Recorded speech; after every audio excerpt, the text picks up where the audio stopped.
Dia jangan sakit RT 18. Tangis keluarga korban di depan ruang unit gawat darurat Rumah Sakit Palembang Bari saat mengetahui adik perempuannya meninggal dunia dan keponakannya luka parah akibat tertimpa tiang listrik. Kakak korban nyaris pingsan karena tak kuasa menahan kesedihan.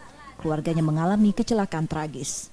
Korban tewas diketahui bernama Marwati, 45 tahun, nyawanya tak tertolong akibat luka serius di bagian kepala. Korban lainnya menderita luka serius bernama Ari, masih dirawat di rumah sakit. Korban awalnya sedang melintas di Jalan Kimarogan, Kecamatan Seberang Ulu 1 Palembang. Saat bersamaan melintas truk yang tiba-tiba menabrak tiang listrik yang menimpa dua korban. Udah tahu aku awal gitu. Informasi aku di wong tadi kecelakaan tadi. Apa itu infonya? Kejadian itu di mana? Di mana? Di Sungki. Di Sungki ya, di Sungki kejadiannya. Korban nak kemana yuk? Korban nak ngambil rapat anak sekolah apa? Begini tuh. Terus katanya ada yang keluarga dia sakit ini? Iya, ada iparan dia itu melahirkan kan? Di sini.